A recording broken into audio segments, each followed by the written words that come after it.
Hello बच्चों, आप सभी का स्वागत है एडू पल्स पर। एडू पल्स में इस वीडियो में हम लोग देखने वाले हैं क्लास 9th मैथमेटिक्स का न्यू एनसीईआरटी से रिलेटेड क्लास 1 कोऑर्डिनेट ज्योमेट्री। अब कोऑर्डिनेट ज्योमेट्री से रिलेटेड ना एक वीडियो हम ऑलरेडी बना चुके थे।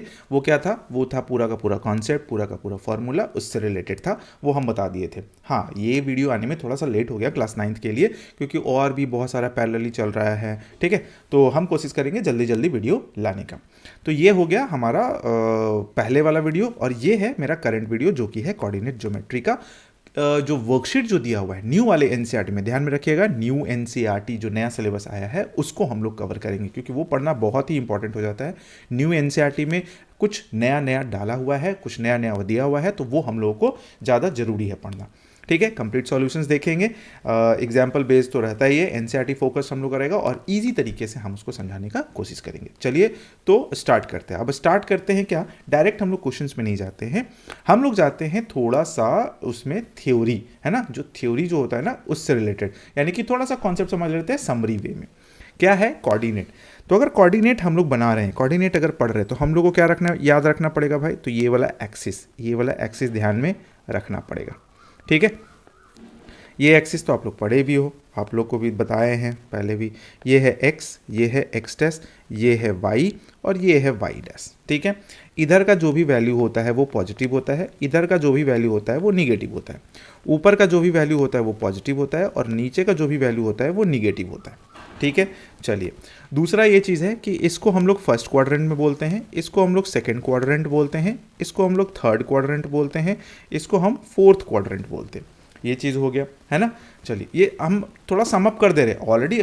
डिटेल में अगर पूरा वीडियो चाहिए तो डिटेल में आपका वो वीडियो बना हुआ है, आप ये हम उसका ना लिंक डाल देंगे इस वीडियो में, ताकि आप उसको देख लीजिएगा। ये हम थोड़ा सा आपको रिकॉल करा दे रहे हैं क्वेश्चन सॉल्व करने से पहले।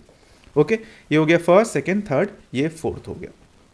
ठीक है, अब फर्स्ट, सेकंड, थर्ड, फोर्थ हो गया। अगर मान लीजिए कोई भी पॉइंट है, अगर लोकेशंस का बात करते हैं कोऑर्डिनेट्स का, अगर मान लीजिए यहाँ पर एक पॉइंट है, ठीक है, यहाँ पर एक पॉइंट है, इस पॉइंट को लोकेट करना है, तो क्या करते हैं हम लोग भाई कि इधर से एक परपेंडिकुलर डिस्टेंस होता है और इधर से एक परपेंडिकुलर डिस्टेंस होता है। ठीक है, और यही वाला मेरा वैल्यू बन जाता है, यानी कि ए है, यहाँ एक्स का वैल्यू और वाई का वैल्यू लिखा जाता है। ठीक है, ये चीज़ ध्यान में रखिएगा, सबसे पहले एक्स लिखाता है, उसके बाद वाई लिखाता है, बीच में कॉमा होता है, चाहे वो किसी भी साइन में हो। क्लियर है, आपको ये ध्यान में रखना पड़ेगा।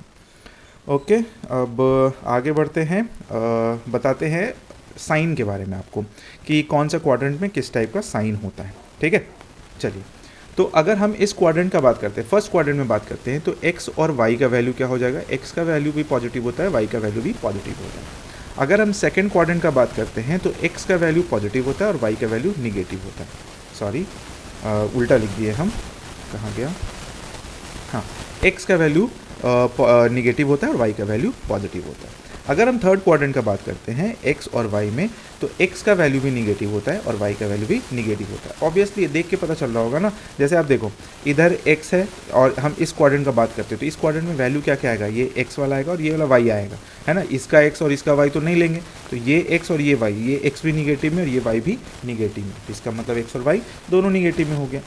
ठीक है, उसी तरीके से अगर फोर्थ क्वाड्रेंट में आते हैं तो x का वैल्यू और y का वैल्यू क्या हो जाएगा? x का वैल्यू पॉजिटिव होता है और y का वैल्यू क्या हो जाता है? निगेटिव हो जाता है। ये चीज़ जो है ना आपको ध्यान में रखना पड़ेगा, ये बहुत ही इंपॉर्टेंट चीज़ आपको बताया गया है। ठीक है, ये पहले भी पढ़े होगे, हम रिकॉल कर दिए ताकि आपके दिमाग में थोड़ा सा सबकॉन्शियसली बैठ जाए। ठीक है, इतना सारा चीज़ हो गया। सॉरी, थोड़ा सा पानी पी लेते हैं हम भी, है ना, एक तो गर्मी बहुत क्या हुआ है।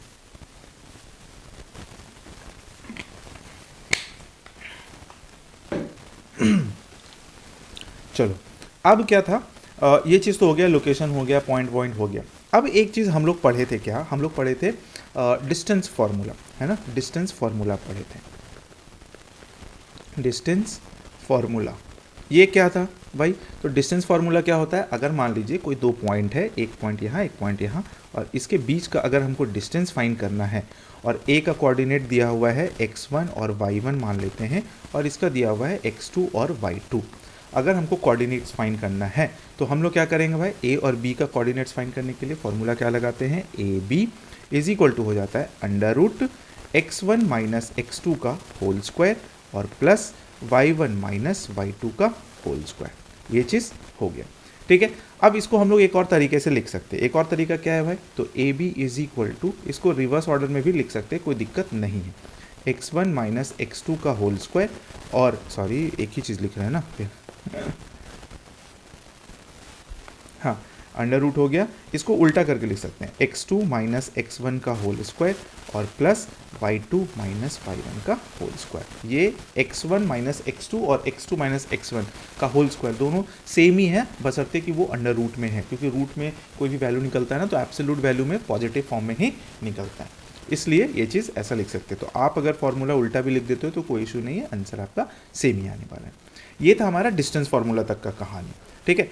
अब इसमें कुछ और भी चीज़ है जो शायद बुक में नहीं दिया हुआ, उसको अलग अलग तरीके से, लेकिन हम आपको बता देना चाहते हैं। देखिए ये नहीं है कि जो बुक में हम सिर्फ वही पढ़ाएंगे, तो फिर मतलब क्या बन गया भाई कि जो बुक में था वो पढ़ा दिए, वो तो हम कहीं से पढ़ लेते हैं, आप हमको एक्स्ट्रा क्या बताएं, है ना। वो चीज़ भी तो जानना जरूरी हो जाता है ना, तो वो चीज़ हम लोग समझेंगे क्या हम लोग एक्स्ट्रा पढ़ रहे हैं। चलिए देख लेते हैं, इसको थोड़ा सा छोटा कर लेते हैं हम, ताकि यहीं पर हम बता सकें। चलिए ये तो हो गया। अब आते हैं एक्स्ट्रा चीज़, अब बात करते हैं मिड पॉइंट के बारे में, ठीक है। मिड पॉइंट, ऐसे आपको यहाँ पर मिड पॉइंट का फॉर्मूला भी देखने को मिल सकता है रेफरेंस बुक में, एनसीईआरटी में जहाँ तक है नहीं है, लेकिन हाँ क्वेश्चन उससे थोड़ा सा है, तो क्वेश्चन थोड़ा लेंदी बन जाता है अगर हम लोग डिस्टेंस फार्मूला से निकालने का कोशिश करते हैं तो कुछ कुछ कॉन्सेप्ट है जो आप समझ लीजिए। मिड पॉइंट कहने का मतलब क्या हो गया कि अगर कोई लाइन है, ठीक है, अगर कोई लाइन है और बीच में मिड पॉइंट है इसका, इस मिड पॉइंट का कोऑर्डिनेट्स क्या होगा। अगर ये x1 और y1 है और ये x2 और y2 है, इसका कोऑर्डिनेट्स क्या हो जाएगा, ठीक है।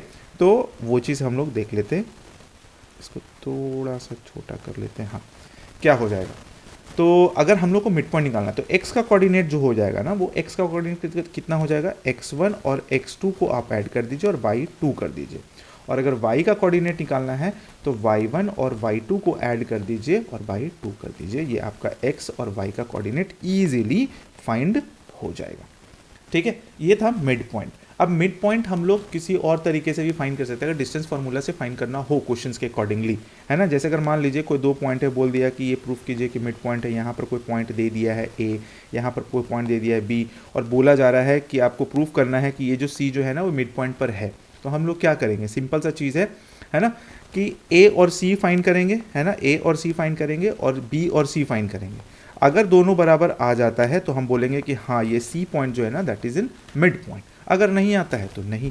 एक और कॉन्सेप्ट होता है कि अगर हमसे 3 पॉइंट बोल दिया गया कि आप प्रूफ करके हमको बताइए कि ए बी और सी ये तीनों पॉइंट जो है ना ये कोलिनियर है, मतलब एक ही लाइन में है, इसको कैसे सॉल्व करेंगे, तो इसको भी प्रूफ करने का तरीका डिस्टेंस फार्मूला से। आप क्या कीजिए, ए और बी फाइंड कर लीजिए, उसके बाद बी और सी फाइंड कर लीजिए, तो ए बी फाइंड हो जाएगा, बी सी फाइंड हो जाएगा, दोनों को ऐड कीजिए, दोनों को ऐड करने के बाद और फिर ए सी फाइंड कीजिए। अगर ये ऐसा सिचुएशन बन जाता है, ये क्रिएशन आ जाता है ना, ये चीज़ आ जाता है, तो समझ लीजिए कि वो तीनों लाइन जो ए बी और सी जो है ना वो क्या है, वो पूरा का पूरा कोलिनियर है, एक ही लाइन पर वो डॉट डाला हुआ है, ठीक है। ऐसा कुछ कुछ आपको फार्मूलाज ध्यान में रखना पड़ेगा, थोड़ा सा ये चीज़ है ना। आपको एनसीईआरटी में शायद ना मिले बट इससे रिलेटेड क्वेश्चंस आएगा तो हम लोग सॉल्व करेंगे ना, क्योंकि हम लोग तो ऐसा थोड़ी है कि हम ये छोड़ के सोच देंगे अच्छा ठीक है ना 10th में पढ़ना होगा तो पढ़ेंगे ना, नहीं भाई, क्यों अभी नहीं पढ़ सकते हैं क्या, वो चीज़ का है वो उसमें आ रहा है और ये करंट में चल रहा है, हम कोऑर्डिनेट पढ़ भी रहे हैं, इतना साल पढ़ लेंगे, फिर वहाँ जाएंगे कोई अचानक से मिड पॉइंट बताएगा तो समझ में नहीं आएगा, तो यहीं पर ना एक कंटिन्यूस फॉर्म में चलता चला जाएगा तो ज़्यादा अच्छा होता है ना, इसलिए हम आपको ये पूरा का पूरा बता दिए। तो इतना से रिलेटेड हम लोग क्वेश्चंस को सॉल्व करेंगे। लोकेट करना, लोकेशंस करना थोड़ा सा हो जाता है कॉम्प्लेक्स, और कॉम्प्लेक्स क्या थोड़ा सा ब्रेनस्टॉर्मिंग हो जाता है, तो उसको आपको ध्यान में रखना होगा और वैसे उस हिसाब से सोचना पड़ेगा। हम आपको सोचने का बताएंगे कैसे सोचा जाता है, कैसे आप थिंक करके क्वेश्चंस को बना सकते हो, ठीक है। चलिए तो हो गया ये पूरा का पूरा समरी हमारा कंप्लीट, ठीक है। चलिए तो अब हम लोग शुरू करते हैं एक्सरसाइज सेट 1.1 जिसमें हम लोग क्वेश्चंस को सॉल्व करेंगे, ठीक है। चलिए क्वेश्चंस क्या कहता है, हम जितना था फार्मूलाज वगैरह वो पढ़ लिए, अब हम लोग एक्सरसाइज बना रहे हैं। क्वेश्चन क्या कह रहा है, if D1 and R1 represents the door to Ryan's room, how far is the door from the left wall, that means की Y axis of the room, and how far is the door from the X axis. ये दो चीज़ हमसे पूछा जा रहा है। अब देखिए इसका जो डोर है जो डोर है वो इस जगह पर है ना, D1 एंड R1 ये डोर है। तो D1 और R1 मेरा एक्स एक्सिस है, यानी कि यहाँ से कितना डिस्टेंस पर है, यहाँ से कितना डिस्टेंस पर है, ये हमसे पूछा जा रहा है। तो यहाँ से कितना डिस्टेंस पर हो गया, 8 यूनिट हो गया। दैट मीन्स कि एक्स एक्सिस से वो कितना यूनिट पर है भाई, तो 8 यूनिट पर है ना, 8 यूनिट पर है। और अगर वाई एक्सिस से तो हमारा 8 यूनिट हो गया। और अगर एक्स एक्सिस से पूछा जाए तो एक्स एक्सिस पर तो वो खुद है ही, तो इसका मतलब वो तो खत्म हो गया, वो तो 0 हो गया। दैट मीन्स कि हमारा वाई एक्सिस से अगर पूछा जाए तो ये कितना हो गया भाई, 8 यूनिट, और एक्स एक्सिस से कितना हो गया, 0। ये दो चीज़ हो गया हमारा आंसर। किसका आंसर हो गया, ये क्वेश्चन नंबर 1 का। दूसरा क्वेश्चन क्या है, what are the coordinates of D1। D1 का कोऑर्डिनेट्स क्या होगा, तो D1 का कोऑर्डिनेट्स हम लोग लिख सकते हैं, है ना। इसको मिटा लेते हैं हम लोग, इसको थोड़ा छोटा कर लेते हैं ताकि आसान हो जाए, है ना। D1 का कोऑर्डिनेट्स कितना हो जाएगा भाई, अगर लिखना चाहें तो ये हो जाएगा मेरा एक्स एक्सिस पर 8 है और वाई एक्सिस मेरा 0 है। दैट मीन्स कि 8 और 0 हो गया। तीसरा है, if R1 is the point 11.5 and 0, R1 जो है 11.5 और 0 है, ये पॉइंट के बारे में बोला जा रहा है। Okay, how wide is the door, door कितना चौड़ा हुआ, तो यहाँ से यहाँ तक का हमको विड्थ निकालना पड़ेगा। तो ये 11.5 है यहाँ तक, और यहाँ तक 8 है। तो 11.5 में से अगर हम 8 घटा देते हैं तो हमारा काम कितना हो जाएगा, हमारा आसान हो जाएगा। 11.5 में से, है ना, 11.5 में से अगर 8 घटाते हैं तो ये कितना हो जाएगा, 3.5, यानी कि हमारा डोर का विड्थ कितना हो गया भाई, डोर का विड्थ कितना हो गया, 3.5 यूनिट। चलिए ये भी हो गया। अब ये पूछा जा रहा है, do you think this is a comfortable width for the room door, room door के लिए क्या ये कंफर्टेबल है, कंफर्टेबल है, तो ऑब्वियसली कंफर्टेबल है भाई। 3.5 यूनिट है, अगर इसको हम फीट में देखते हैं तो 3.5 फीट में कितना हो जाएगा, इंटू 12 कर देते हैं, एक फीट में 12 इंच होता है, तो 36 और 6 42, तो 42 इंच का डोर काफ़ी मोर देन इनफ होता है ना, मोटा से मोटा आदमी एंटर कर जाएगा। If a person in a wheelchair wants to enter the room, अगर एक पर्सन आ रहा है और वो व्हील चेयर पर आ रहा है, ठीक है, व्हील चेयर पर एंटर करना चाह रहा है, तो क्या वो एंटर कर पाएगा, तो वो कर लेगा। क्यों, क्योंकि व्हील चेयर का जो विड्थ जो होता है ना, दो चक्का के बीच का जो विड्थ जो होता है ना, वो अराउंड 35 से 36 इंच का होता है। तो अगर हम इसको भी कंसिडर करते हैं, मैक्स टू मैक्स 36 इंच भी कंसिडर करते हैं, तो आसानी से वो एंटर कर जाएगा। तो ये भी हो गया हमारा, यानी कि क्वेश्चन नंबर 1 भी हमारा कंप्लीट, ये भी कंप्लीट हो गया, ये भी कंप्लीट हो गया, और ये भी कंप्लीट हो गया। अब आते हैं क्वेश्चन नंबर 4 में। बी है, इसको फिलहाल हम लोग मिटा लेते हैं, ये तो मेरा काम हो गया इधर का, है ना, इसको मिटा लेते हैं ये सब, क्योंकि जब रफ करना ही रहता है तो हम लोग कर लेते हैं। अब बोल रहा है बी जो है 0 एंड 1.5 है, यहाँ पर मेंशन किया हुआ है, देखिए बी जो है 0 और 1.5 है, एंड B2 है वो 0 और 4 है, ये वाला हमको बताना है। ये बाथरूम का डोर है, यानी कि इस साइड में क्या हो रहा है, बाथरूम खुल रहा है, यानी कि B1 हो गया 0 और 1.5, यानी कि हमारा बाथरूम का जो डोर जो है वो कहाँ से कहाँ तक है भाई, तो यहाँ से लेकर यहाँ तक का बात किया जा रहा है ना, यहाँ से लेकर यहाँ तक का बात किया जा रहा है। इसको हम मेंशन कर देते हैं कलर से, तो यहाँ से लेकर यहाँ तक का बात किया जा रहा है, ठीक है। ये B1 और B2 है, थोड़ा सा ऊपर नीचे लिखा गया है B1 B2, कोई इशू नहीं है उसके लिए, है ना। Is the bathroom door narrower और वाइडर देन द रूम, है ना, ये चीज़ पूछा जा रहा है कि क्या ये वाला जो डोर का जो चौड़ाई है, ये वाला डोर का जो चौड़ाई है, क्या उससे वो नैरोअर है या वाइडर है। तो अगर हम कैलकुलेट भी करते हैं तो 4 यहाँ पर 4 है और यहाँ 1.5 है, तो 4 और -1.5 अगर करते हैं तो हमारा आ जाता है 2.5 यूनिट, ठीक है। 2.5 यूनिट हो गया किसका, इसका, और यहाँ पर हम लोग कितना निकाले थे, ये दोनों के बीच में 3.5 यूनिट, ठीक है। तो ये 3.5 यूनिट है और ये 2.5 यूनिट है, तो ऑब्वियसली हम बोल सकते हैं कि ये वाला जो डोर है, ये वाला जो दरवाजा है, वो इससे कम चौड़ा है, यानी कि नैरोअर हो गया। ओके, क्लियर हो गया, समझ में आ गया। ये क्वेश्चन नंबर 1 था, यानी कि एक्सरसाइज सेट 1.1 में ना यही एक क्वेश्चन था जो ऐसे केस बेस्ड क्वेश्चन थोड़ा सा बताया गया था, ठीक है। चलिए भाई आगे आते हैं हम लोग क्वेश्चन नंबर एक्सरसाइज सेट 1.2 में। 1.2 में क्या कह रहा है हमारा question, on a graph sheet mark the X axis and Y axis and the origin O, mark points from -7 0 to 13 0, है ना, on the X axis and from 0 -15 to 0 12 on the Y axis.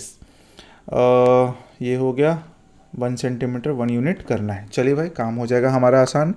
अब देखिए यहाँ पर क्या बोल रहा है, -7 से 0, तो हमारा काम यहाँ से स्टार्ट हो रहा है। देखिए ये वाला चीज़ है ना, यहाँ से -7 और फिर 0 हो गया इधर, और ये जा रहा है 13 0 तक, 12 और 13 मान लेते हैं यहाँ पर है, यहाँ तक, ठीक है, 12 13 हो गया।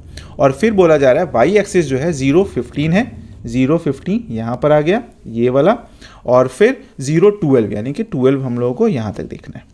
यानी कि ये जो ब्लू वाला जो मार्किंग किया है ना, बस इतना पर ही हमको फोकस करना है। ये चीज़ हमको बोला जा रहा था यहाँ पर बनाने के लिए। ओके, कोऑर्डिनेट लिख दे क्या, तो आसान हो जाएगा आपके लिए। ये है -7 और 0, ठीक है। ये वाला है हमारा अच्छा इधर लिख लेते हैं पहले 13 और 0, ठीक है।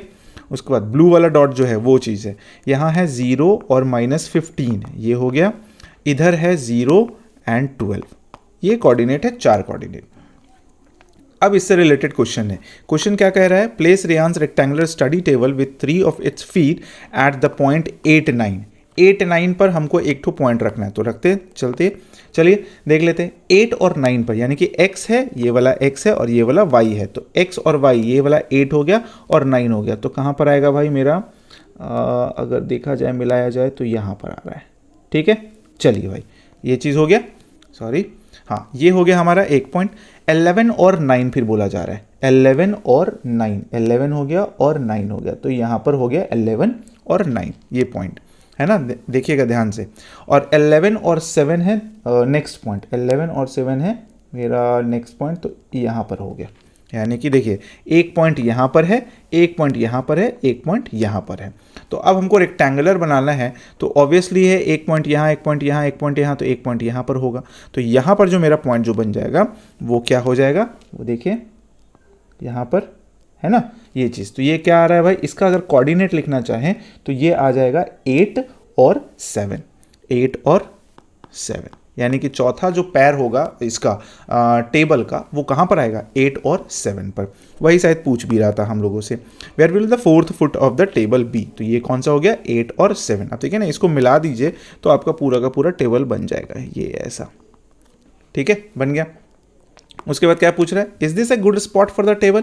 अगर हम पॉइंट, ये देखिए ये वाला जो, यही वाला तो रूम है मेरा ना, ये वाला रूम दिखाया गया है यहाँ पर, देखिए ये वाला रूम है ना 10 वाला। अब अगर यहाँ पर फ्लावर पॉट है ना, तो यहाँ पर कोई दिक्कत नहीं है, यहाँ पर हम टेबल लगा सकते हैं इस रूम पे, क्योंकि यहाँ पर तो बेड लगा हुआ है मेरा, और यहाँ पर हम टेबल लगा सकते हैं। What is the width of the table, table का विड्थ अगर फाइंड करना हो तो हम लोग क्या बता सकते हैं, तो टेबल का विड्थ फाइंड करना है तो यहाँ से यहाँ ये वाला 8 है और ये वाला 11 है ना, ये वाला जो पॉइंट है ये वाला 11 है, 11 और 7 है, 11 और 7, इसका भी कोऑर्डिनेट लिख ही देते हैं। ये है 11 और 9, 11 और 9, और इसका कोऑर्डिनेट भी लिख ही देते हैं। ये वाला है मेरा 8 और 9, 8 और 9, 4 कोऑर्डिनेट हो गया इसका, है ना। अब हमसे पूछा जा रहा है विड्थ, तो विड्थ यहाँ से यहाँ निकालना है, यानी कि ये वाला तो पूरा का पूरा 7 है ये एक्स एक्सिस पर, तो 8 - 11, यानी कि 11 - 8 अगर करते हैं तो मेरा विड्थ निकल जाएगा। तो 11 - 8 कर दिए तो कितना हो गया, 3, तो 3 यूनिट मेरा आ गया ये। What is the width of the table. The length भी पूछ रहा है, तो लेंथ अगर हम लोग निकालना चाहें तो 11 11 खत्म हो गया, 9 - 7 हो जाएगा, तो 9 - 7 इज इक्वल टू कितना हो गया, 2, तो 3 और इंटू 2, यानी कि 3 यूनिट इंटू 2 यूनिट का मेरा टेबल लगा हुआ। Can you make out the height of the table, no, क्योंकि ये अगर हम लोग 2D डायग्राम में बना रहे हैं ना, तो जब भी ग्राफ में और ये सब चीज़ बनाते हैं ये 2D पिक्चर्स इमेज बनता है, तो इसमें हम लोग 3 डायमेंशनल में हाइट चाहिए होता है, तो वो चीज़ हम नहीं दिखा सकते हैं इसको, ठीक है। तो मेरा ये कंप्लीट हो गया। चलिए क्वेश्चन नंबर आते हैं 2 में। If the bathroom door has a hinge at B1, अगर B1 पर यानी कि 1.5 पर B1 पर बाथरूम डोर का हिंज है and opens it in the bedroom, और ये बेडरूम की तरफ खुल रहा है, तो will it hit the bathroom.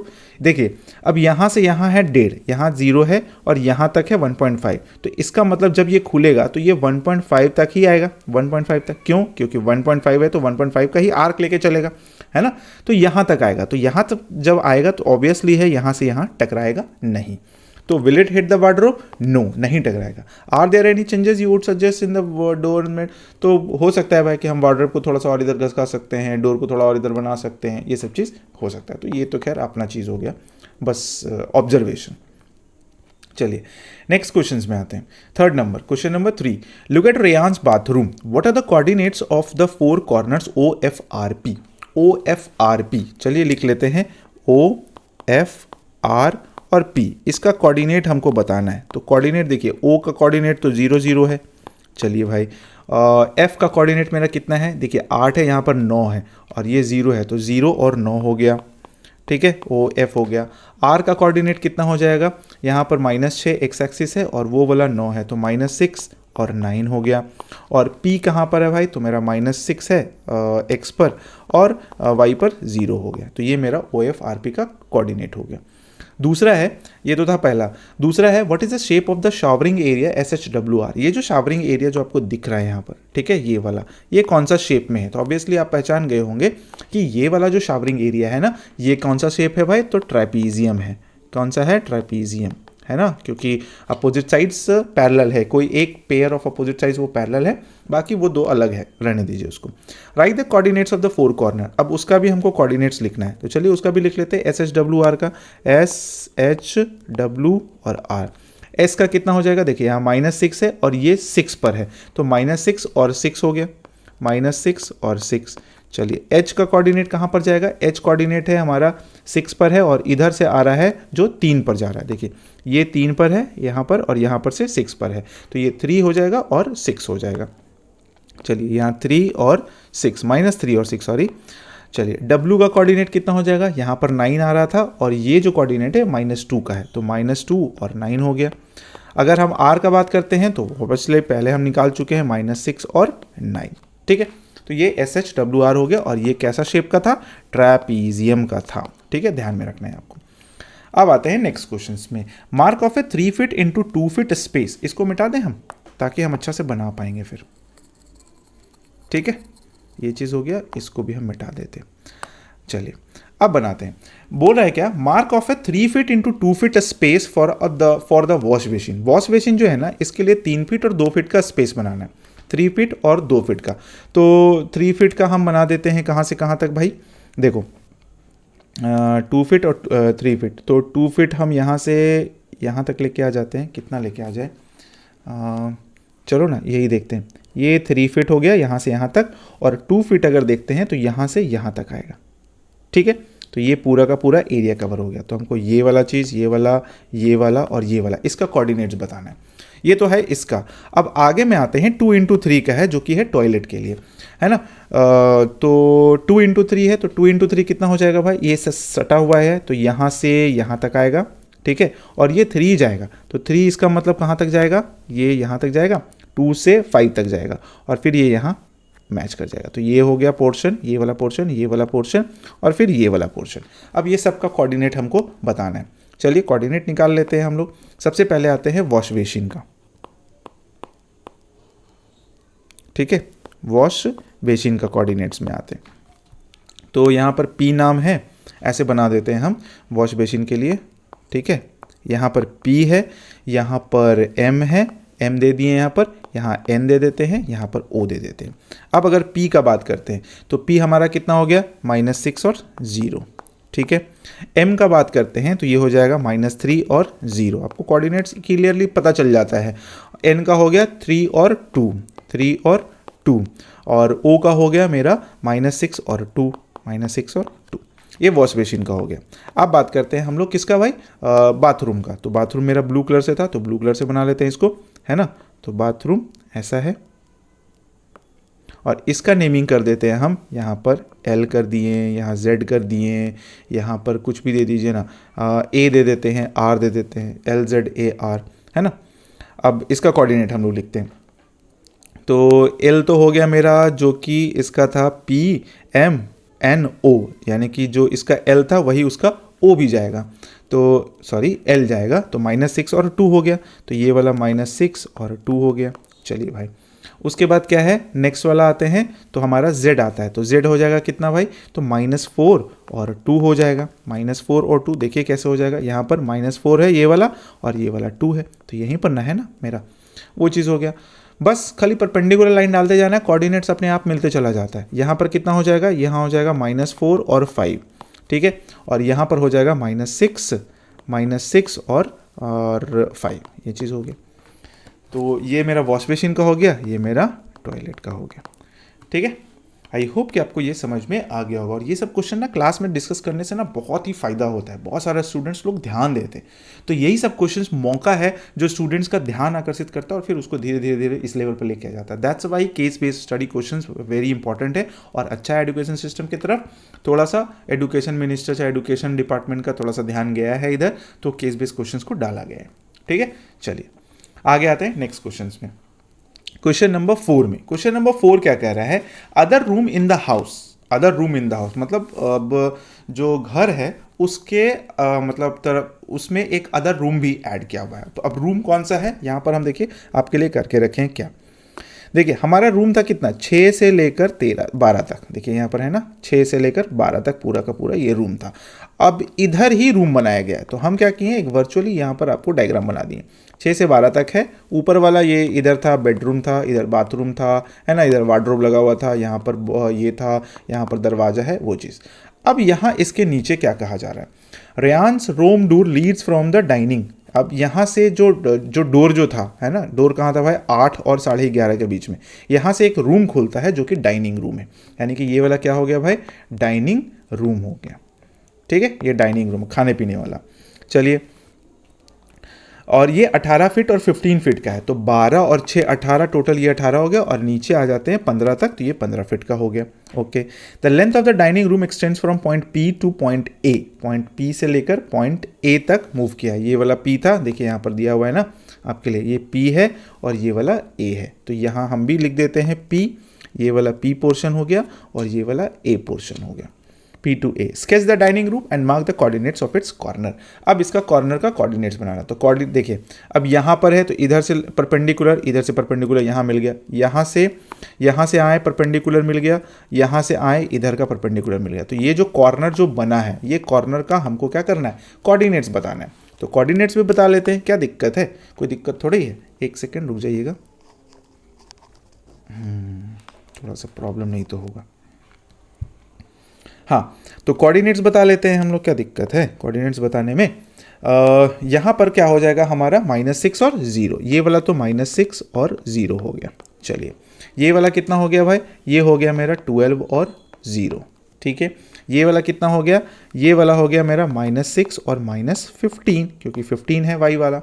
और ये वाला हो गया 12 और ये मेरा -15। कोऑर्डिनेट मिल गया हम लोग को पूरा का पूरा, कोई दिक्कत नहीं था। ठीक है, चलो भाई अब आते हैं क्वेश्चन नंबर 2, इसी का 2। अब ये थोड़ा इंटरेस्टिंग है, बड़ा मज़ेदार क्वेश्चन है और हमको लगता है कि इस वर्कशीट का, इस चैप्टर का सबसे मस्त क्वेश्चन यही है ना, सबसे जो अच्छा जो सेक्शन है ना, वो ये वाला क्वेश्चन है। ये क्वेश्चंस क्या है सोच समझिए, आगे भी हम बना के रखे हैं, थोड़ा आपको हम समझा देंगे यहाँ पर। ठीक है, अगर हम बना लेते हैं आगे भी, यहाँ पर भी हम समझा दे सकते हैं, कोई इशू नहीं है मेरे लिए, है ना। चलिए, इसको फिलहाल हम मिटा लें, नहीं रहते, छोड़ दो। हाँ, चलो सॉल्व करते हैं। तो place a rectangular 5 feet into 3 feet dining table precisely in the centre of the dining room. ये जो डाइनिंग रूम जो आपको दिख रहा है, ये वाला डाइनिंग रूम, ठीक है, इसके ठीक सेंटर में हमको, एकदम प्रिसाइजली सेंटर में हमको एक डाइनिंग टेबल लगाना है, जो कि होना चाहिए 5 फीट और 3 फीट, 5 फीट लंबा 3 फीट चौड़ा। ठीक है, डाइनिंग टेबल का।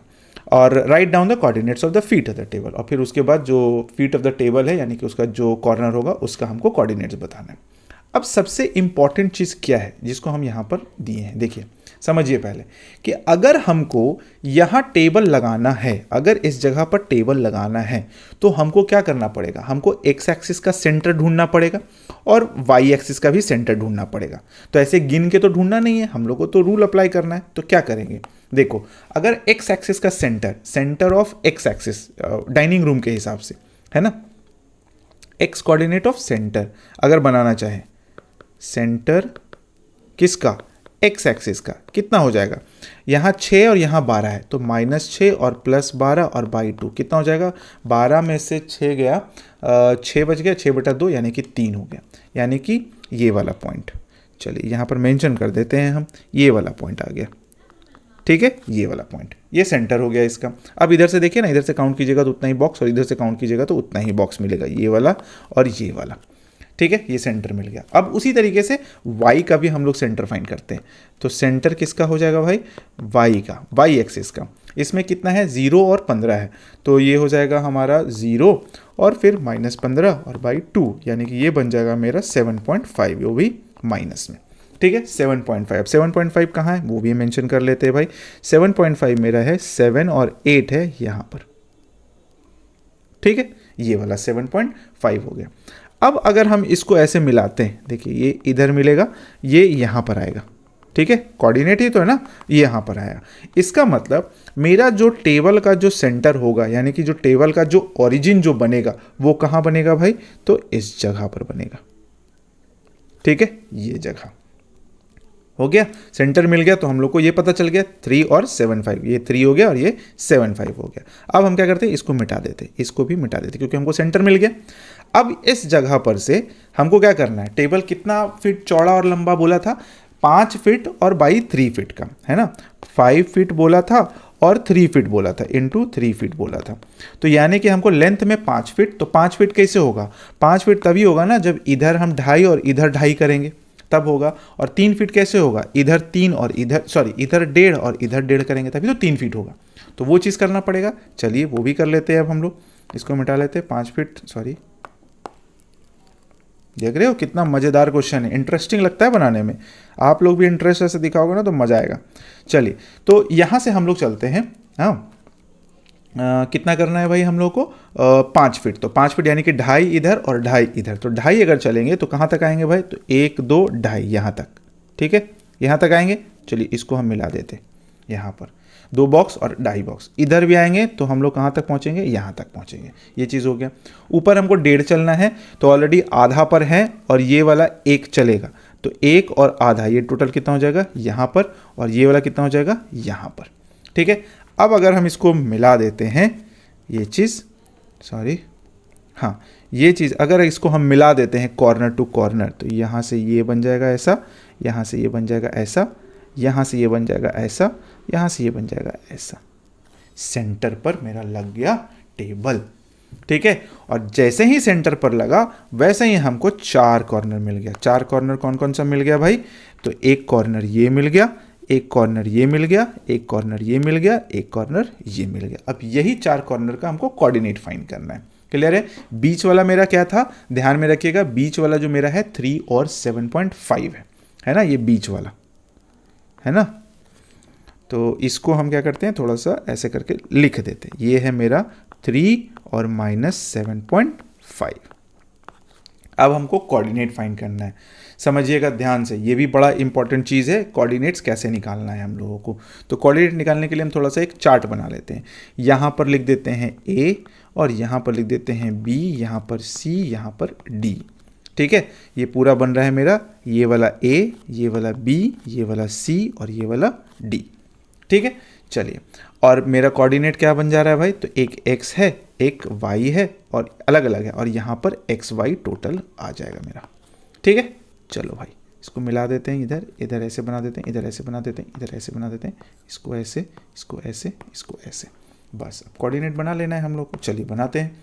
सबसे पहले आते हैं x कोऑर्डिनेट, यानी कि a पॉइंट का x कोऑर्डिनेट कितना होगा। अब आप सोच के देखिए कि यहाँ पर मेरा 3 है ना, यहाँ पर मेरा 3 है। अब इधर हमको घसकना है, इधर हमको घसकना है, क्योंकि यहाँ तो आना, ये वाला 3 है तो ये वाला पॉइंट तो यहाँ तक तो आना ही पड़ेगा, है ना।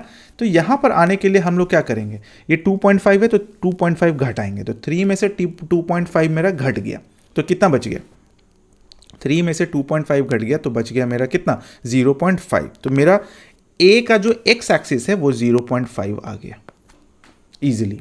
ठीक है, अब बात करते हैं किस में, अब आते हैं उसी तरीके से d में भी आ जाते हैं। यहाँ से d का x एक्सिस लेके चलते हैं। अब जब एक ही साइड में है, यहाँ से आते हैं, तो वही चीज़ जैसे a में चले थे वैसे d में चलेंगे, तो d का भी मेरा क्या हो जाएगा, 0.5 हो गया, 0.5। चलिए, ये हो गया x एक्सिस। अब आते हैं b और c का x एक्सिस में। तो b और c का x एक्सिस कितना भाई, इधर अगर बढ़ रहे हैं तो इधर मेरा कितना है, x एक्सिस में 3 है, ये तो हम लोग को पता है कि 3 है। अब 3 में कितना जाएगा भाई, तो ऊपर हमको जाना है ना, कहाँ गया, हमको ऊपर जाना है तो 1.5 3 में है तो 1.5 नहीं जाएगा, 3 में है तो 2.5 ही जाएगा ना, क्योंकि 2.5 ही हमको जाना है, बी की तरफ आना है, तो बी का कोऑर्डिनेट कितना बन जाएगा 3 और प्लस 2.5, तो ये कितना बन जाएगा, ये वाला 3 है और इधर जा रहे हैं, देखिए ये वाला 3 है इधर और बढ़ रहे हैं, तो 2.5 बढ़ गए तो कितना हो गया 5.5 हो गया, तो ये 5.5 यहाँ पर लिख सकते हैं हम लोग, 5.5 लिख दिए। उसी तरीके से सी में हो जाएगा, तो ये सी में कितना हो जाएगा भाई, वो भी ध्यान दीजिए, ये भी मेरा 5.5 ही हो जाएगा। क्लियर हो गया, एक्स एक्सिस सबका मिल गया हमको। अब निकालेंगे हम लोग वाई एक्सिस। वाई एक्सिस में आते हैं, चलिए वाई एक्सिस को हम लोग पूरा डीप रेड से लिखेंगे। ए का वाई एक्सिस में आते हैं, तो वाई एक्सिस हमको इसके अकॉर्डिंगली चलना है ना, ये इसके अकॉर्डिंगली चलना है, इसका वाला तो काम हो गया ना, अब इसके अकॉर्डिंग चलना है।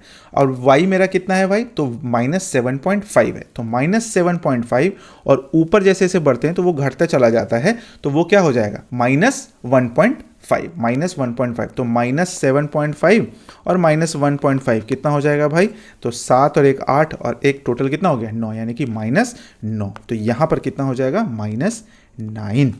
ये हो गया हमारा ए का वाई कोऑर्डिनेट। अब उसी तरीके से क्या हो जाएगा, बी का वाई कोऑर्डिनेट निकाल लेते हैं।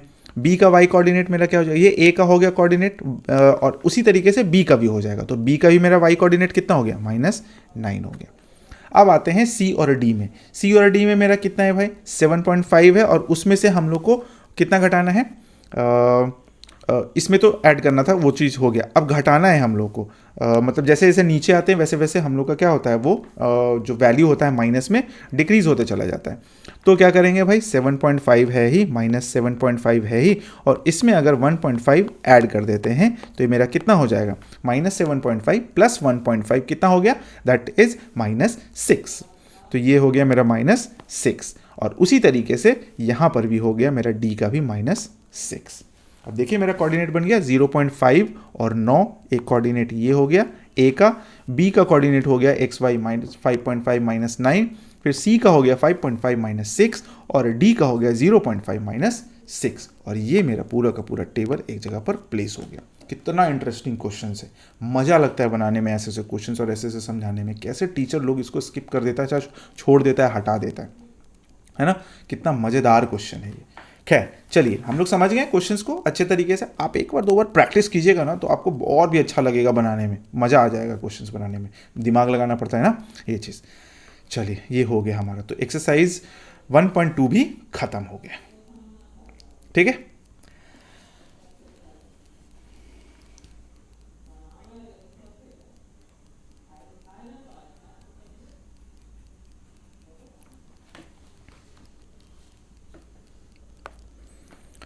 अब हम लोग बात करेंगे end of chapter exercise, that means कि अब जो लास्ट में जो वर्कशीट होता है ना एनसीईआरटी बुक में जो दिया हुआ है उसके बारे में। चलिए क्वेश्चंस क्या कह रहा है, क्वेश्चन कह रहा है what are the X coordinates and Y coordinates of the point of intersections of the two axis. जब 2 एक्सिस जब कटता है तो क्या बनाता है, 0 0 बनाता है, तो हमारा आंसर क्या हो जाएगा, बड़ा बड़ा अक्षरों में लिख लेंगे हम लोग 0 and 0, ठीक है। चलो आगे आते हैं क्वेश्चन में, इसको अब छोटा कर लेते हैं नहीं तो फिर लजा जाएंगे। हाँ, question number 2, point W has x coordinate. Point W, देखिए यहाँ पर बोल रहा है क्या ना, W का एक्स कोऑर्डिनेट दिया हुआ है, तो W का एक्स कोऑर्डिनेट कितना दिया हुआ है -5, वाई कोऑर्डिनेट नहीं दिया हुआ है। चलिए भाई, और can you predict the coordinate of H। अब H भी बोल रहा है एक कोऑर्डिनेट है जिसका which is on the line through W, जो W के लाइन पर ही है, यानी कि इसका भी -5 ही हो गया, और two parallel to Y axis, तो वाई हमको बताना है, क्या प्रेडिक्ट कर सकते हैं। अब देखिए होगा क्या कि जब पैरेलल है, मान लेते हैं ये वाला चीज़ मेरा W का है, ठीक है, ये W का है, तो ये W मेरा लाइन ड्रॉ किया हुआ है 5 पर -5, इसका तो कुछ नहीं था, वाई का एक्सिस नहीं था, तो बस हम लोग एक्स एक्सिस पर ड्रॉ कर दिए। अब जब इसी के पैरेलल में चलते तो पैरेलल में हम लोग या तो ऊपर बना सकते हैं, या तो नीचे बना सकते हैं, और या तो फिर एक्सिस पर ड्रॉ कर सकते हैं, है ना, ये चीज़ है, या तो ऊपर बना सकते हैं, या तो हम नीचे बना सकते हैं, और या तो फिर एक्सिस पर, है ना, लाई ऑन एक्स एक्सिस, चाहे हाँ एक्स ही एक्सिस, अब ऐसे भी ओरिजिन हो गया तो उस चीज़ पर बोल सकते हैं। तो इसका मतलब क्या हो गया कि वाई का तो बहुत सारा वैल्यू हो सकता है, इधर भी वैल्यू हो सकता है, इधर भी वैल्यू हो सकता है, तो किस कंडीशंस पर, तो कंडीशन ये बनता है कि y का वैल्यू अगर ग्रेटर देन 0 हो जाता है तो वो क्या चीज़ में आ जाएगा, सेकेंड क्वाड्रेंट। हमसे पूछा भी जा रहा है कि विच क्वाड्रेंट कैन H लाई इन, तो y का वैल्यू अगर ग्रेटर देन 0 हो जाता है तो वो क्या चीज़ में आ जाएगा भाई, तो वो आ जाएगा सेकेंड क्वाड्रेंट में, सेकेंड क्वाड्रेंट में। ठीक है, अगर y का वैल्यू शॉर्टर देन 0 आ जाता है तो वो किस में आ जाएगा, वो आ जाएगा थर्ड क्वाड्रेंट में। ठीक है, अगर y का वैल्यू इक्वल टू 0 आ जाता है तो ये ऑन कितना हो जाएगा, ऑन x एक्सिस। ठीक है, ऑन x एक्सिस पर। तो ये चीज़ पूछा जा रहा था, तो y का वैल्यू बहुत सारा हो सकता है, एनी रियल नंबर। ठीक है, डिपेंड अपॉन कि वो बस हमको ये जानना था कि ये क्वाड्रेंट किस में एंटर करेगा। तो हो गया फर्स्ट सेकंड थर्ड फोर्थ में, सेकंड और थर्ड क्वाड्रेंट। चलिए नेक्स्ट आते हैं क्वेश्चन नंबर 3। क्वेश्चन नंबर 3 क्या कह रहा है, कंसीडर द पॉइंट इतना इतना इतना, ये पॉइंट दिया हुआ, ये पॉइंट को हम यहाँ पर मेंशन कर दिए, नाम खाली नहीं लिखे, वो हम नाम लिख देते हैं। चलिए तो नाम ही लिख लेते हैं सबसे पहले क्या है 3 0, तो ये वाला है दैट इज R। ठीक है, ये है 3 और 0। उसके बाद आता है A 0 और -2, है ना, 0 और -2, ये हो गया A। एक सेकेंड, हाँ ये है हमारा A दैट इज 0 और -2। फिर आता है M -5 और -2, M आता है जो कि है -5 एंड -2। और फिर आता है P जो कि आता है -5 एंड 2। ये हो गया। अब ये इतना सारा कोऑर्डिनेट दिया हुआ है। अब हमसे क्वेश्चंस क्या क्या पूछ रहा है, two sides of ramp RAMP हो गया that are perpendicular to each other. तो कौन कौन सा दो साइड है भाई जो परपेंडिकुलर है एक दूसरे पर, तो ये साइड और ये साइड। तो PM परपेंडिकुलर क्या लिख सकते हैं, AM, चाहे AM परपेंडिकुलर PM, है ना। तो इसके लिए क्या हो गया भाई, तो AM है ना परपेंडिकुलर क्या हो गया PM। ठीक है, चलिए क्या माइक पर आके मच्छर बैठ जाएगा, चींटी बैठ जाएगा, फिर आपको लगेगा भिन्न भिन्न भिन्न भिन्न टाइप का फील होगा, इसलिए हम फूक के हटा दिए हैं। भूख बहुत कस के लग गया है हमको, बट इसको कंप्लीट करते हैं, है ना। चलिए नेक्स्ट क्वेश्चन क्या है भाई, नेक्स्ट क्वेश्चन है on side of ramp that is parallel to one side of ramp that is parallel to one of the axis. तो रैम्प का कौन सा साइड है जो एक्सिस के पैरेलल है, तो ये हमारा y एक्सिस है और इसके पैरेलल में कौन चल रहा है भाई, तो PM। तो हम डायरेक्टली लिख सकते हैं कि कौन सा है भाई, तो इसके पैरेलल में PM parallel to x axis, PM parallel किसका है, x एक्सिस का।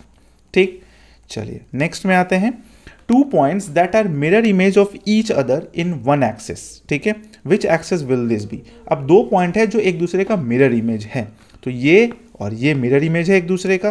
तो हम यहाँ क्या लिख सकते हैं भाई कि which axis will this be, ये एक्स एक्सिस पर है और फिर ये मिरर इमेज किसका है भाई, तो P का मिरर इमेज क्या बन रहा है भाई, तो P का मिरर इमेज बन रहा है M से, है ना, और किस पर बन रहा है, एक्स एक्सिस पर। Now plot the points and verify your predictions. तो सब तो प्लॉट कर ही दिए हैं हम ऑलरेडी। ठीक है, चलिए नेक्स्ट में आते हैं question number 4। Plot point Z5 - 6। चलिए यहाँ लिख लेते हैं Z5 - 6। ये हो गया मेरा Z और ये हो गया 5 और -6। ठीक है, on the Cartesian plane construct a right angle triangle IZN। IZN एक ट्राइंगल बनाना है, तो मान लेते हैं ये I हो गया, ये Z है और ये N है। ठीक है, ये ट्राइंगल बन गया। Find the length of the three sides. अब थ्री साइड्स का लेंथ बताना है। यहाँ पर टिपिकली हम लोग यूज़ करेंगे डिस्टेंस फार्मूला। तो ये मेरा 5 और 0 है ना, और ये मेरा 0 और -6 है। ठीक है, तीनों का हमको लेंथ फाइंड करना है। तो सबसे पहले फाइंड कर लेते हैं हम लोग NZ। तो NZ कितना हो जाएगा, NZ को अगर निकालते हैं तो मेरा फार्मूला क्या होता है, अंडर रूट में जाता है और x1 - x2। NZ का बात कर रहे हैं हम लोग, देखिए इसमें और इसमें। तो हम लोग डायरेक्ट कैलकुलेशंस करते हैं। 0 - 5 यानी कि -5 का स्क्वायर, है ना, और फिर प्लस -6 और -6 और +6 हो जाएगा, तो ये 0 हो जाएगा। ऑब्वियसली -6 + 6 0 हो गया, तो 0 का स्क्वायर हो गया। तो ये कितना हो गया भाई, तो 25 हो गया। √25 आ गया। √25 का वैल्यू होता है 5। NZ निकल गया। अब फाइंड कर लेते हैं हम लोग ZI, है ना, Z और I कितना हो जाएगा, देखिए ये 5 - 5 ये 0 का स्क्वायर हो गया, और फिर प्लस 0 और -6 हो जाता है तो +6 हो गया, तो +6 का स्क्वायर हो गया। कितना हो गया भाई, तो 36 हो गया। 36 का कितना आ गया भाई, तो 6 आ गया। ठीक है, अब निकाल लेते हैं NI कितना है भाई, तो 5 और 0 है, तो 5 - 0 5 का स्क्वायर हो गया, और प्लस 0 माइनस 6 यानी कि 0 प्लस 6 6 का स्क्वायर हो गया और ये ओवर रूट में था, तो 25 हो गया और प्लस 36 हो गया, तो ये कितना हो गया, √61 हो गया, √61 आ गया, तीनों साइड निकल गया, एक 5 है, एक 6 है और एक √61 है। ठीक है, फाइंड हो गया। आगे बढ़ते हैं, question number 5। What would a system of coordinates be like if we did not have negative numbers? अब सीधा हमसे बोला जा रहा है कि अगर नेगेटिव नंबर नहीं होता, यानी कि हम काट देते हैं किसको, ये वाला चीज़ को हटा देते हैं और ये वाला चीज़ को हटा देते हैं, अगर हटा दिए तो क्या होता, would this system allow us to locate all the points on a 2D plane? तो ये चीज़ नहीं हो जाता, सीधा नहीं हम कर सकते। क्यों नहीं कर सकते, कि अगर नेगेटिव नहीं रहेगा तो हम लोग क्या कर सकते हैं, सिर्फ एक्स एक्सिस का वैल्यू, वो भी तो राइट साइड में दिखा पाएंगे यहाँ पर। ठीक है, ये वाला वैल्यू, ये वाला वैल्यू दिखा पाएंगे, सिर्फ और सिर्फ एक ही क्वाड्रेंट का वैल्यू हम लोग दिखा पाएंगे, ये सब क्वाड्रेंट का वैल्यू नहीं दिखा पाएंगे। ठीक है, ध्यान में रखना है। फिर x का सिर्फ पॉजिटिव दिखा पाएंगे, y का भी सिर्फ पॉजिटिव दिखा पाएंगे, बहुत ज़्यादा कष्ट करेंगे तो हम लोग ऑरिजिन दिखा सकते हैं। तो ऐसा नहीं कि सारा का सारा पॉइंट्स को हम लोग दिखा पाएंगे, नहीं दिखा पाएंगे, क्योंकि ये जैसे ही 2 पॉइंट खत्म होता है ना, तो हमारा सीधा 3 क्वाड्रेंट इरेज हो जाता है। एक क्वाड्रेंट ये पूरा खत्म हो गया, एक क्वाड्रेंट पूरा ये खत्म हो गया, एक क्वाड्रेंट पूरा ये खत्म हो गया, तो जो भी बचा सिर्फ यहाँ बचा और इसी में हम लोग इसको शो कर सकते हैं। ठीक है, नेक्स्ट बढ़ते हैं। आर द पॉइंट m-3 0 ये सब चीज़ पॉइंट दिया हुआ है on a same straight line, suggest a method to check this without plotting and joining. तो हमारा मेथड क्या है, सिंपल सा मेथड है कि अगर कोई पॉइंट है, देखिए अगर कोई ऐसा पॉइंट बना हुआ है ना, और लिखा हुआ है यहाँ पर m, लिखा हुआ है यहाँ पर g और लिखा हुआ है यहाँ पर 0 यानी कि बोले तो a है ना, a, और m का कोऑर्डिनेट है -3 और -4 और z का कोऑर्डिनेट है 6 और 8 और a का कोऑर्डिनेट है 0 और 0, यानी कि ये ओरिजिन है।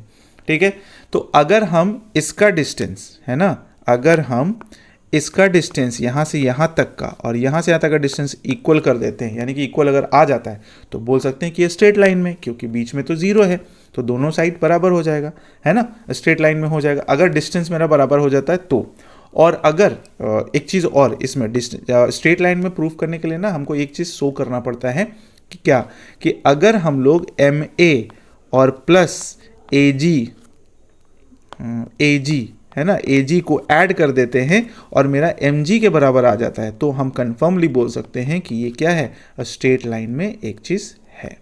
ठीक है, स्ट्रेट लाइन में। तो चलिए इसको बना लेते हैं, है ना। सबसे पहले फाइंड करते हैं MA, ये वाला डिस्टेंस पहले फाइंड करते हैं। ठीक है, चलिए तो MA कितना हो जाएगा, -3 और 0 है तो -3 का स्क्वायर हो गया, है ना, और प्लस -4 और 0 का है तो -4 का स्क्वायर हो गया, और अंडर रूट तो है, ये हम लोग फाइंड कर रहे हैं MA, है ना। तो MA इस कर लो कितना हो गया, 3 3 9 4 चौक 16 और ये हो गया 25 बराबर हो गया 5।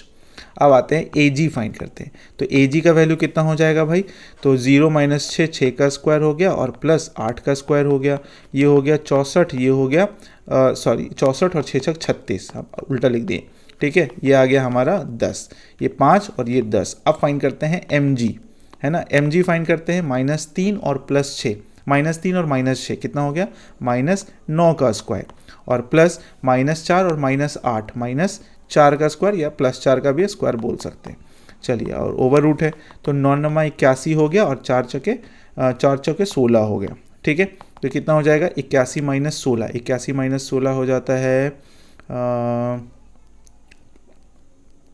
81 - 6 5 11 हो गया और ये हो गया 7 में से 1 गया 6, 65 √65। अब देखो कि 5 और 10 को जो अलग अलग था, ये वाला और ये वाला वैल्यू, ये दोनों को अगर जोड़ेंगे तो क्या कभी ये आएगा, क्या कभी ये आएगा, तो ये नहीं आएगा। इसका मतलब हम सीधा बोल सकते हैं कि ये जो होगा वो सेम स्ट्रेट लाइन में नहीं आएगा। अगर आता तो इसका मतलब डेफिनेटली है कि MA और AG जो है ना वो MG के बराबर आता, वैल्यू उतना आना ही चाहिए था, तो नहीं आया। दैट मीन्स कि कितना हो गया, ये गलत हो गया, यानी कि सेम स्ट्रेट लाइन में नहीं है। ठीक है, हो सकता है इधर हो इधर हो इधर हो, ऐसे हो सकता है, बट ये सेम स्ट्रेट लाइन में नहीं है। ठीक है, चलिए, अच्छा ये स्टार मार्क किया हुआ है तो आप इसको सिर्फ प्रैक्टिस के नज़रिए से देख सकते हैं, एग्जाम पॉइंट ऑफ व्यू से ये नहीं है। है ना, स्टार मार्क वाला जो क्वेश्चन जो है ना, इसलिए हम थोड़ा सा इसलिए करवा दे रहे ताकि आपको एक होलिस्टिक फॉर्म में पता चल जाए। यूज़ योर मेथड जो कि हम लोग उसमें यूज़ किए और इसमें बताना है कि ये स्ट्रेट लाइन में है या नहीं है, तो ये भी आपको ही करना है, हम नहीं करने वाले, सब क्वेश्चन हम ही बता दें, नहीं ना। चलिए, ये है हमारा R, ये हमारा B, ये हमारा C, RBC, -5 और -1, फिर है -2 और -5 और फिर है 4 और -12। हमको बताना है कि ये तीनों स्ट्रेट लाइन में है या नहीं है। तो हमको करना क्या पड़ेगा, सबसे पहले आपको RB फाइंड करना है, RB फाइंड कीजिए, उसके बाद BC फाइंड करना है, BC फाइंड कीजिए, उसके बाद RC फाइंड कीजिए, RC फाइंड कीजिए। ये जब भी हो जैसे ही हो जाएगा तो चेक कीजिएगा RB और plus BC is equal to RC आ रहा है या नहीं आ रहा। अगर ये आया, अगर ये आ गया, ठीक है, अगर ये आ गया तो इसका मतलब मेरा आंसर आ जाएगा। अगर ये नहीं आया दैट मीन्स कि समझ लीजिए कि ये स्ट्रेट लाइन में नहीं है, ठीक है। तो ये आपको करना है, हम आपको कॉन्सेप्ट बता दिए, तो आपको भी वीडियो पॉज कर लीजिए, सॉल्व कर लीजिए। चलिए नेक्स्ट में आते हैं, ये भी स्टार मार्क है। Using the origin as one vertex plot the vertices of a right angle isosceles triangle. Origin को हमको लेना है और उसके बाद फिर बनाना है right angle, isosceles right angle. चलिए तो बना लेते हैं। ओरिजिन को हम मान लिए क्या, मेरा 0 वाला पोर्शन, ठीक है। और फिर आगे बढ़ जाते हैं ना, हमको तो इसमें नहीं बोल रहा है, तो चलिए मान लेते हैं ये हम 4 तक गए, इधर भी गए और इधर भी गए, 4 दोनों 4 बराबर हो गया और ये वाला यहाँ से यहाँ मिला देते। तो ये मेरा क्या हो गया भाई, ये मेरा एक तो ट्रायंगल तैयार हो गया, ठीक है, आइसोसेलेस हो गया, क्योंकि ये साइड और ये साइड क्या है, दोनों बराबर हो गया। अब कोऑर्डिनेट अगर लिखना चाहें तो लिख सकते हैं, इसका कोऑर्डिनेट कितना हो गया 0 और 0, इसका कोऑर्डिनेट कितना हो गया 4 और 0, इसका कोऑर्डिनेट कितना हो गया 0 और 4। अब उसी तरीके से है, आइसोसेलेस ट्रायंगल बनाना है with one vertex in quadrant, one vertex in quadrant 3 and 4, यानी कि हमको इसमें और इसमें क्वाड्रेंट देना और एक तो मेरा 0 है ही, तो 0 तो यहाँ पर रहेगा ही रहेगा। चलिए अगर मान लेते हैं हम यहाँ से 4 से बनाते हैं, तो 4 से हम यहाँ पर आ जाते हैं, 4 से हम थोड़ा यहाँ पर आ जाते हैं, ठीक है। 3 बॉक्स इधर, 1 2 3 4, 1 2 3 4, ठीक है। और फिर क्या करते हैं, यहाँ से हम लोग इसको मिलाते हैं, यहाँ से हम लोग इसको मिलाते हैं, ये दोनों बराबर हो जाएगा, ठीक है। अब ऐसा कर भी सकते हैं। अब दूसरा तरीका भी है, जो हम लोग राइट ट्रायंगल जो बनाए हैं, ऐसा भी तो राइट ट्रायंगल बना सकते थे ना। देखिए ये वाला भी तो हम लोग का राइट ट्रायंगल ही है, ठीक है, ये राइट ट्रायंगल है।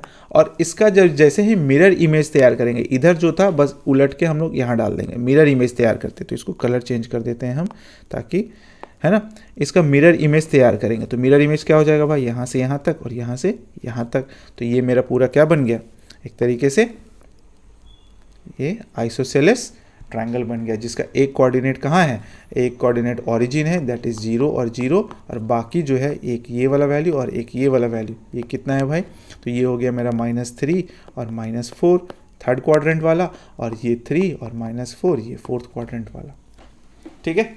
चलिए क्वेश्चन नंबर 9 में आते हैं। क्वेश्चन नंबर 9 क्या कह रहा है, हमको ये बताना है इसमें कि जो M पॉइंट जो है ना वो S और T के बीच में आ रहा है। तो हम आपको मिड पॉइंट फार्मूला ऑलरेडी बताए हैं, तो मिड पॉइंट फार्मूला आपको पता होना चाहिए, है ना। तो बस उसी तरीके से हम लोग चेक करते चले जाएंगे। तो क्या हो जाएगा, देखिए अगर हम लोग को M फाइंड करना है, M का कोऑर्डिनेट, है ना, तो x और y कितना हो जाएगा, देखिए तो सबसे पहले के लिए आ रहे हैं, तो -3 और फिर +3 और बाई 2, ठीक है, और फिर 0 और +0 और बाई 2, इसका आ जा रहा है -3 + 3, ये हो गया 0 और ये वाला भी हो गया 0, यानी कि ये पहला सेट हो गया, आसान था, ये हो गया। चलिए उसमें दूसरे में आते हैं, एक है 2 और +4, है ना, इसका 2 लिए और इसका 4 लिए, उसी तरीके से 2 + 4 बाई 2 हो गया, और एक 3 और +5 बाई 2 हो गया, तो 4 और 2 6 हो गया बटा 2, यानी कि ये 3 हो गया टोटली, और 5 3 8 बटा 2 ये 4 हो गया, तो 3 और 4 भी है, इसका मतलब ये भी सही हो गया। अब आते हैं इसमें 0 और +0 और बाई 2 हो गया, और फिर 0 और -10 और बाई 2 हो गया, तो ये तो 0 हो गया, और ये हो गया हमारा -5, 0 और -5 है नहीं है, तो ये वाला क्या हो गया, गलत हो गया। ये सब सही था, ये वाला गलत हो गया क्योंकि यहाँ 5 लिखा होगा। उसी तरीके से आते हैं -8 और +6 है और बाई 2 है, और फिर 7 है और फिर प्लस -3 है और बाई 2 है, ये कितना हो जाएगा -8 + 6 -2 और बाई 2 यानी कि हो गया -1 और 4 3 7 4/2 ये 2 हो गया, तो ये है 1 और ये है 2, जो कि ये भी गलत हो गया। बस चेक करना था हम लोग, हो गया चेक। चलिए नेक्स्ट क्वेश्चन में आते हैं, क्वेश्चन नंबर 10 में use the connection you found to find the coordinates of B given that m7, ये हमको कोऑर्डिनेट फाइंड करना है इसका। अब ये मिड पॉइंट बोल रहा है ना, मिड पॉइंट है, ये बोला जा रहा है कि ये जो है ना ये मेरा मिड पॉइंट है। अब मिड पॉइंट जैसे ही आता है ना तो हम लोग के मुंह में पानी आ जाता है कि एकदम सिंपल वाला फार्मूला चलिए हम यहाँ मेंशन कर देते हैं। क्या होता है x और y का, तो x का हो जाता है x1 + x2 और बाई 2, और y का हो जाता है y1 + y2 और बाई 2। तो ये दो चीज़ ध्यान में रखना है आपको। बस मुंह में पानी आ गया। हमको फाइंड करना है x का वैल्यू, तो क्या कर सकते हैं, देखिए भाई a और b से चलते हैं, है ना। a और b का जो पॉइंट है वो उठाते हैं, तो 3 और प्लस x और बाई 2 = कितना होना चाहिए, ये वाला -7, तो इससे कितना हो जाएगा 3 और प्लस x = -14, तो x = कितना हो गया -14 और -3 कितना हो गया, x = -17, तो x का वैल्यू कितना आ गया भाई, तो -17। चलिए अब y का वैल्यू फाइंड कर लेते हैं, तो y कितना हो जाएगा, y हो जाएगा हमारा -4 और हाँ -4 और प्लस y बाई 2 = कितना 1, तो -4 + y = क्रॉस मल्टीप्लिकेशन से 2, तो y = 2 और +4 यानी कि y = कितना हो गया 6, तो y का वैल्यू कितना हो गया 6, ये 6 हो गया और ये -17, यही हमारा आंसर हो गया। मिड पॉइंट का फॉर्मूला यूज़ कर लिए। नेक्स्ट आते हैं क्वेश्चन में, इसमें भी है तो इसको हम लोग कोऑर्डिनेट दे देते हैं सबसे पहले। ये है x1 और y1 और ये है x2 और y2, ठीक है, ये चीज़ हो गया। अब हम लोग को एक एक करके फाइंड करना है, कैसे फाइंड करेंगे, चलिए सॉल्व करते हैं। सबसे पहले आते हैं x1 के लिए, तो x1 का वैल्यू कितना हो जाएगा, x1 का वैल्यू हो जाएगा x1 = कितना 4 + x2 4 और प्लस x2 और बाई 2, ठीक है, और y1 का वैल्यू कितना हो जाएगा 7 और प्लस y2 और बाई 2, ये मिड पॉइंट फार्मूला का यूज़ कर लिए। फिर x2 = कितना हो जाएगा, x2 अगर निकालना चाहें इस कोऑर्डिनेट से, ठीक है, ये वाला चीज़ से, तो x2 कितना हो जाएगा, तो x + 16 यानी कि x1 और प्लस 16 और बाई 2, और y2 कितना हो जाएगा y1 और -2 और बाई 2, यही चीज़ तो हो गया। अब देखो इस इक्वेशंस में चलो, यहाँ पर दिखी गया तो इस इक्वेशन से चलते हैं, है ना। x2 2x2 क्रॉस मल्टीप्लाई करते हैं तो 2x2 = कितना हो जाएगा x1 और प्लस 16 हो गया, है ना, और x1 के जगह पर हम ये वाला वैल्यू पुट कर सकते हैं, तो 2x2 = x1 कितना है भाई, तो 4 और प्लस x2 और बाई 2 प्लस 16, 2x2 = कितना हो गया 4 और प्लस x2 और प्लस 16 दूना 32 हो गया और बाई 2 एलसीएम लेके सॉल्व कर दिए, यहाँ हो गया 4x2, इधर से घटा देते हैं -x2 और 32 और 4 36 हो गया, तो 3x2 = कितना हो गया 36 यानी कि x2 = कितना आ गया 12, x2 = 12, देखो मेरा 12 निकल गया, x2 = 12, ठीक है। अब जैसे ही x2 निकल गया हम क्या फाइंड कर सकते हैं भाई, हम इजीली फाइंड कर सकते हैं x1, है ना, इसके अकॉर्डिंगली, तो x1 = कितना हो गया 4 और प्लस 12 12 4 16 और बटा 2 यानी कि 8, यानी कि x1 = कितना आ गया भाई मेरा 8, ठीक है। अब जब x1 और x2 फाइंड हो गया, उसी तरीके से आपको y1 और y2 फाइंड करके हमको बताना है, तो ये आपका काम है, कमेंट करके जरूर बताइए कि आपका y1 एंड y2 कितना आया और बुक से आंसर भी मिलाइएगा, ठीक है। चलिए क्वेश्चन नंबर 12 में आते हैं। क्वेश्चन नंबर 12 में क्या कह रहा है, एक पॉइंट दिया हुआ है ABC so that they lie on the circle K which centre is the origin, centre है मेरा ओरिजिन, मान लेते हैं ये सेंटर है जिसका ओरिजिन का वैल्यू है 0 और 0, ठीक है। अब पॉइंट है A B और C, तो एक मान लेते हैं ये पॉइंट A है, एक पॉइंट मान लेते हैं B पॉइंट ये है और एक पॉइंट मान लेते हैं C पॉइंट ये है, A B और C, ठीक है, ये A है, ये B है और ये C है। A का कोऑर्डिनेट दिया हुआ है 1 और -8, B का कोऑर्डिनेट दिया हुआ है -4 और 7 और C का कोऑर्डिनेट दिया हुआ है -7 और -4, हो गया ये चीज़। चलो भाई इजी। अब हमसे पूछा जा रहा है so that they lie on the circle who centre is origin, ये हमसे बताया जा रहा है, पूछा जा रहा है कि ये सर्कल पर ही आता है या नहीं आता है। तो क्या करना है, बस खाली डिस्टेंस फाइंड कर लेना। डिस्टेंस जैसे ही फाइंड करेंगे तो हमको पता चल जाएगा कि रेडियस तीनों का सेम है, तो इसका मतलब बोल देंगे, है ना। चलिए रेडियस फाइंड करते हैं। सबसे पहले फाइंड करते हैं इससे, इस दोनों लोकेशन से, ठीक है, इस दोनों लोकेशन से। तो इसका हो जाएगा कितना, 0 - 7 यानी कि अंडर रूट में 7 का स्क्वायर और प्लस अंडर रूट में 4 का स्क्वायर। तो 7 × 7 = 49 हो गया और प्लस 4 × 4 = 16 हो गया और 16 और 9 × 6 = 15 65 हो गया, √65 हो गया। चलिए अब फाइंड करते हैं हम लोग इससे, है ना, ये वाला, ये BC, ये वाला जो फाइंड करते हैं, इससे फाइंड करते हैं। तो इससे कितना हो जाएगा, वही -4 का होल स्क्वायर और प्लस 7 का होल स्क्वायर, ये भी अंडर रूट में ही है। तो -4 का 16, 7 × 7 = 49 हो गया। इसका भी आ गया कितना भाई, √65। उसी तरीके से जब इसका भी फाइंड करेगा ना तो √65 भी आ गया। तो सबका √65 है, इसका मतलब रेडियस सेम है, इसका मतलब ABC लाई कर रहा है सर्कल पर। तो ये तो मेरा बन गया, ठीक है। दूसरा, गिवन द पॉइंट D -5 और 6, कोई पॉइंट D है -5 और 6 और E है 0, 9, यानी कि ये ओरिजिन से, ठीक है, OD है और OE है मान लेते हैं। अब हमको ये बताना है कि D बाहर है, अंदर है, कहाँ नहीं है। तो सबसे पहले OD फाइंड करते हैं। OD = कितना हो जाएगा, D का वैल्यू -5 और 6 है और O तो मेरा 0 है, तो 0 - 5 यानी कि 5 का स्क्वायर हो गया और प्लस 0 6 और 6 का स्क्वायर हो गया, ठीक है। तो ये अंडर रूट में है, तो ये हो गया 5 × 5 = 25, 6 × 4 = 36, है ना, 6 × 5 = 11, 3 × 2 = 5 × 6 √61। और फिर हम लोग फाइंड कर लेते हैं OE फाइंड कर लेते हैं, तो वो भी देख लेते हैं OE कितना होगा। तो OE है मेरा 0, 9, तो और 0 तो 0 का स्क्वायर हो गया और प्लस 0 9 है तो 9 का स्क्वायर हो गया। ये कितना हो गया, 9 × 9 = 81, है ना, 81 हो गया और 81 का आता है 9। अब मुद्दा ये है कि हमको ये पता करना है कि ये बाहर है, अंदर है, बाहर है, जो भी है। तो सबसे पहले √65 का अगर वैल्यू हम देखते हैं तो कितना आना चाहिए, 8 × 8 = 64 होता है, तो 8 पॉइंट समथिंग मान लेते हैं, 8 पॉइंट समथिंग, यानी कि अगर 8 से कुछ ज़्यादा आ जा रहा है तो बोलेंगे कि वो बाहर चला गया, और 8 से कम आ जा रहा है इसका मतलब वो अंदर आ गया। अब है यहाँ पर √61 का वैल्यू कितना होना चाहिए, 7 × 7 = 49, 8 × 8 = 64 तो नहीं होगा, 7.8 मान लेते हैं, 7.8 7.9 कुछ भी, 8 तो नहीं हो सकता, 8 × 8 = 64 हो जाता है। तो इसका मतलब ये क्या हो गया भाई, तो ये अगर 8 से कम हो गया, इसका मतलब ये क्या हो गया, इनसाइड में हो गया, है ना, इनसाइड में हो गया D वाला पॉइंट जो मेरा था। और ये 9 ही आ रहा है, 8 से काफ़ी ज़्यादा हो जा रहा है, तो इसका मतलब ये वाला पॉइंट जो क्या हो जाएगा, वो आउटसाइड हो जाएगा सर्कल का। क्लियर है। चलिए नेक्स्ट में आते हैं, क्वेश्चन नंबर 13।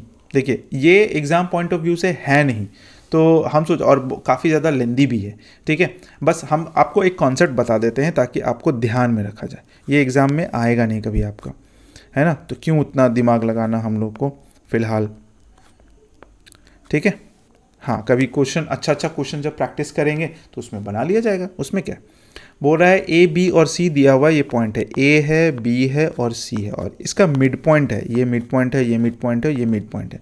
अब मिड पॉइंट का डायरेक्शन दिया हुआ है कितना, DEF करके, ये है 5 1 मान लेते हैं, ठीक है, ये 6 और 5 मान लेते हैं, और ये है हमारा 0 और 3 मान लेते हैं, ठीक है। अब हमको बोल रहा है ये सब सारा का सारा कोऑर्डिनेट फाइंड करने का। तो हम एक आपको ट्रिक बता देते हैं। सबसे पहले क्या करना है, इसके थ्रू और इसके थ्रू मिड पॉइंट निकाल लेंगे। तो मिड पॉइंट जब निकालेंगे तो क्या हो जाएगा, देखो तो x1 x2 है, ये वाला मेरा x1 है, y1 है, ये मेरा x2 है, y2 है, और ये मेरा x3 है और y3 है ना।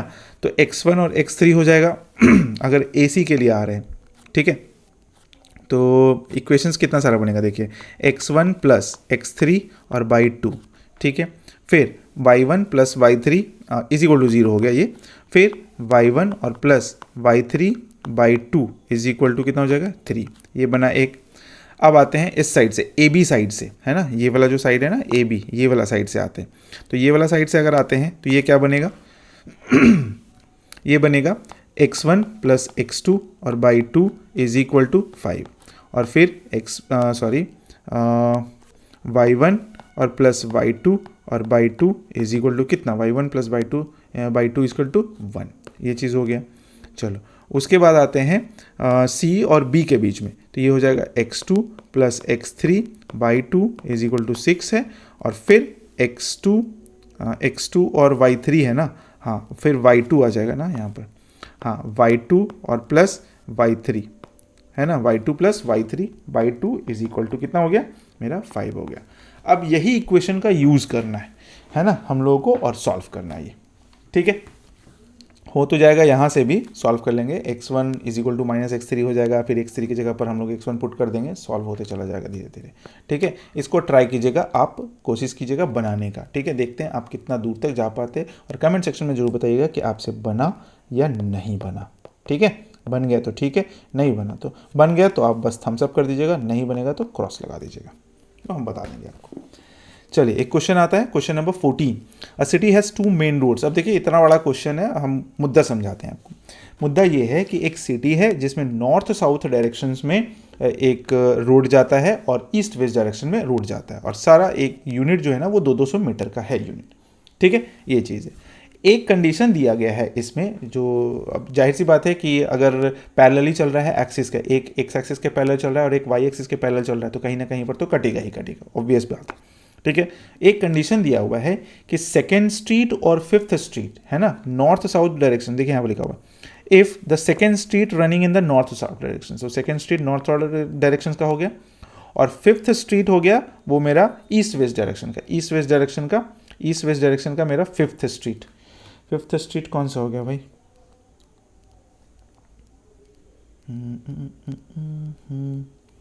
Fifth street in the east west direction, north south direction का हो गया हमारा ये, और ईस्ट वेस्ट डायरेक्शन में, हाँ ठीक ही तो है ना भाई, डायरेक्शन ना चेंज हो रहा है, तो ये ऐसे चल रहा है और ये ऐसे चल रहा है ईस्ट वेस्ट डायरेक्शन में, चलो ठीक है। और ये फिफ्थ स्ट्रीट हो गया ईस्ट वेस्ट डायरेक्शंस में, तो ये वाला चीज़ हो गया, यहाँ पर कटा है, और ये पॉइंट जो बन रहा है ना 2 और 5 बोला गया कि ऐसा अगर होता है तो 2 और 5 हम लोग लिखते हैं। अब हमसे सीधा ये पूछा जा रहा है कि अगर how many street intersect can be referred as the 4 और 3, तो 4 और 3 पर जो कटेगा, 4 है यहाँ और 3 है यहाँ पर, ठीक है, तो एक ही पॉइंट ना होगा भाई, जब भी कटेगा तो एक ही पॉइंट कटेगा, तो इसमें भी एक पॉइंट कटा और इसमें भी एक पॉइंट कटा, तो दोनों में क्या क्या कितना कितना पॉइंट कटा, एक एक पॉइंट कटा। 3 और 4 हो रहा है तो 3 और 4 में से ये वाला कट जाएगा आपका, ये वाला, है ना, क्योंकि हर एक बॉक्स पर, हर एक कटिंग पर हमारा ये एक्स एक्सिस और वाई एक्सिस मिल रहा है, तो ये वाला कटिंग हो गया, है कि नहीं। तो ये वाला हो गया मेरा पहला का क्वेश्चन आंसर, और ये वाला मेरा दूसरा का, एक एक पॉइंट मिलने वाला है, कुछ ज़्यादा दिमाग लगाना है नहीं इसमें, तो ऐसे ही बन गया। चलिए आते हैं 15 नंबर, यहाँ पर कुछ मेंशन करके रखें क्योंकि बनाने में टाइम लगता है। मेंशन ये है कि एक स्क्रीन है, स्क्रीन में पिक्सल विक्सल दिखाया गया है, the screen has 800 pixel wide and 600 pixel ये हाइट है, मतलब पिक्सल है ये चीज़, और हर एक पर हम यहाँ 0 1 2 3 दे दिए, 100 पिक्सल का है, 100 ऐसे करके, और इधर भी 100 है। अब पॉइंट ए जो है ना वो 100 और 150 का है, 100 और 150, तो ये 100 है और ये 150, तो इसके सामने और इसके सामने ये वाला, यहाँ पर एक सर्कल बना हुआ है, ठीक है, मान लेते हैं पिक्सल है। और फिर एक पॉइंट बी जो है ना वो 250 और 230 के ऊपर बना हुआ, तो 250 यहाँ पर आ गया और 230 मान लेते हैं यहाँ पर आ जा रहा है, यहाँ पर है, ये बन गया। अब हमसे पूछा जा रहा है what whether any part of either circle lies outside the screen, outside the screen, तो ऑब्वियस है कि अगर 100 है और ये हमारा 80 पिक्सल का ही है, ये वाला 80 पिक्सल का है और ये वाला 100 पिक्सल का है, तो 100 को तो क्रॉस करेगा नहीं, तो इसका मतलब नहीं, ये वाला चीज़ मेरा अंदर ही रहेगा, बाहर नहीं जाएगा। तो ये समझ में आ गया। Whether the 2 circle intersect each other, yes, एक 80 और एक 100 है और इतना नज़दीक है, तो बस मिल ही गया, मिलेगा ही, कटेगा ना कटेगा, यहाँ पर कटा यहाँ पर कटा, तो ये चीज़ बोल सकते हैं कि हाँ इंटरसेक्ट करेगा, ठीक है। तो ये चीज़ हो गया क्वेश्चन नंबर 15 भी। अब आते हैं क्वेश्चन नंबर 16, जो कि इस चैप्टर का जो फर्स्ट चैप्टर है क्लास 9 का मैथमेटिक्स का अंतिम क्वेश्चन है, ठीक है। क्या है क्वेश्चन में, प्लॉट द पॉइंट इतना इतना इतना, ये प्लॉट करना है, प्लॉट कर लेते हैं। यहाँ पॉइंट दिया हुआ है तो हम बता देते हैं, ए है मेरा 2 1, ठीक है, तो 2 और 1 है मेरा ये वाला, चलिए ये है मेरा ए, ठीक है, ए। फिर है, अच्छा सॉरी ये नहीं लिखना था हमको, 2 1 लिखना था, ये है मेरा 2 और 1, चलिए बन गया। बी है मेरा -1 और 2, -1 और 2, -1 और 2 किधर हो जाएगा भाई, तो मेरा -1 और 2, एक्स एक्सिस -1 है और वाई एक्सिस -2 है ना, -1 और 2 ही तो है ना, ठीक तो है, एक्स एक्सिस मेरा -1, ठीक है, और वाई एक्सिस 2, ठीक है, यहाँ पर है, ये वाला पॉइंट है, ठीक है, -1 और 2। फिर आते हैं सी है 2 और -1, ये 2 और -1 है, ये वाला है 2 और -1, तो x एक्सिस 2 है और y एक्सिस मेरा -1 है। कहाँ हम किधर चल रहे हैं, ए बी सी डी जो भी है, इसको हटाओ भाई, जो है ना दिमाग ख़राब कर रहा है। चलिए ए को बनाते हैं 2 और 1 में, तो 2 और 1 मेरा यहाँ पर आ गया, दैट इज़ ए। बी को बनाते हैं -1 और 2 में, तो -1 और 2 में यहाँ पर बन गया ये मेरा बी। सी को बनाते हैं 2 और -1 में, 2 और -1 में, 2 और -1 में यहाँ पर, 2 और -1 में यहाँ पर बन गया, ठीक है। उसके बाद डी को बनाते हैं 1 और -2 में, 1 और -2 में, 1 और -2 में, बना नहीं है कुछ, क्या हो गया भाई, पॉइंट कैसे गड़बड़ जा रहा है। 2 और 1, ठीक है 2 और 1 मेरा यहाँ पर बन गया, 2 और 1 एक्सेस 2 और 1 ये वाला, ठीक है, ये तो चलो ठीक है बन गया। -1 और 2, -1 और 2 कहाँ बनेगा, -1 और 2 यहाँ पर बन रहा है, चलो भाई ये भी बन गया। फिर अच्छा -2 और -1 था, -2 और -1 तभी ना नहीं बन रहा था, ठीक है। और फिर 1 और -2 है, तो 1 और -2 है, ये चीज़ हो गई। अब इसको मिला देते हैं, ये चीज़ मिला दो, यहाँ से इसको मिला दो, यहाँ से इसको मिला दो, यहाँ से इसको मिला दो, यहाँ से इसको मिला दो, तो क्या बन गया, एक स्क्वायर तैयार हो गया। अब स्क्वायर तैयार हो गया तो स्क्वायर का कोऑर्डिनेट लिख ही देते हैं यहाँ पर। ए है मेरा 2 और 1, ठीक है, बी है मेरा -1 और 2, फिर सी है मेरा -2 और -1, और डी है मेरा 1 और -2, और ये बन गया मेरा स्क्वायर, ठीक है ना। स्क्वायर अभी पता नहीं चल रहा है, लेकिन हाँ देखने से है कि आप स्क्वायर ही होगा डेफिनेटली, है ना। आप डिस्टेंस फार्मूला से पता कर सकते हो स्क्वायर। तो ये वाला डिस्टेंस, ये वाला डिस्टेंस, आमने सामने का डिस्टेंस और इधर उधर का डिस्टेंस, आप चारों डिस्टेंस निकालोगे ना तो सब बराबर आएगा, ठीक है। तो जब सब बराबर आ जाएगा तो इसका मतलब चारों साइड, तो हम एक साइड निकाल लेते हैं किसी एक का, ठीक है। चलिए तो 2 और -1 का एक साइड निकाल रहे हैं हम, ये ए है, ये बी है, सी है, डी है, ये वाला डी है, ए डी निकाल लेते हैं, है ना। 2 और -1 है, तो 2 और -1 कितना हो गया भाई, तो 1 का स्क्वायर, और प्लस 1 और -2 यानी कि 3 हो गया, 3 का स्क्वायर हो गया, ठीक है। तो ये कितना हो जाएगा भाई, तो 1 का स्क्वायर 1, 3 का स्क्वायर 9, यानी कि हो गया √10। और ऐसे ही सब का निकालते जाएंगे तो √10 ही आएगा, आप चेक कर लीजिएगा, ओके। और ये हो गया। अब जैसे ही √10 निकल गया है मेरा, अब हमको निकालना है एरिया। तो एरिया ऑफ स्क्वायर का फॉर्मूला तो आपको बचपन में ही पढ़ाया गया है, area of square is equal to कितना होता है, साइड का स्क्वायर। अब साइड मेरा कितना आया, √10 का स्क्वायर करेंगे, दैट इज √10 और इंटू √10, है ना। तो ये कितना हो जाएगा भाई, √100। हम लोग ना ऐसे काट सकते हैं, बट ये दिखाने के लिए होता है, ऐसे आप एग्जाम पेपर में मत बनाइएगा, ठीक है, ध्यान में रखिएगा ये चीज़, ऐसा नहीं कि काट दीजिएगा। तो √100 हो गया, और फिर ये मेरा आ गया कितना, 10 यूनिट। तो 10 यूनिट मेरा आंसर हो गया, ठीक है। तो ये मेरा एरिया भी निकल गया। क्लियर। आई होप कि आपको ये पूरा का पूरा चैप्टर अच्छे से और हर एक क्वेश्चन को अच्छे से समझ में आ भी गया होगा, ठीक है। अगर आपको वीडियो अच्छा लगा, बनाने में मेहनत भी लगता है ना। मेहनत ये नहीं लगता है कि हमको दिमाग लगाना पड़ता है, मेहनत ये तो बहुत टाइम लगता है बनाने में, है ना। एक बार तो वीडियो हम बना लिए तो फिर उसको हमको काटना पड़ गया, क्योंकि उसमें सही तरीके से ये नहीं आ रहा था, आवाज़ क्लियर नहीं जा रहा था, तो वो हम बना लिए, पता नहीं चला था, ठीक है। तो आई होप कि आपको ये पूरा का पूरा वीडियो अच्छा लग गया। अगर अच्छा लग गया तो वीडियो को लाइक ज़रूर कर लीजिएगा और चैनल को सब्सक्राइब भी कर लीजिएगा। फिर हम लोग मिलेंगे नेक्स्ट चैप्टर में, क्लास 9th का जो चैप्टर 2 है उसमें, है ना। सीरियल वाइज हम लोग पढ़ेंगे, कोई दिक्कत नहीं है ना, चैप्टर 2 में। चलिए मिलते हैं नेक्स्ट वीडियो में, तब तक के लिए thank you so much, take care, bye bye.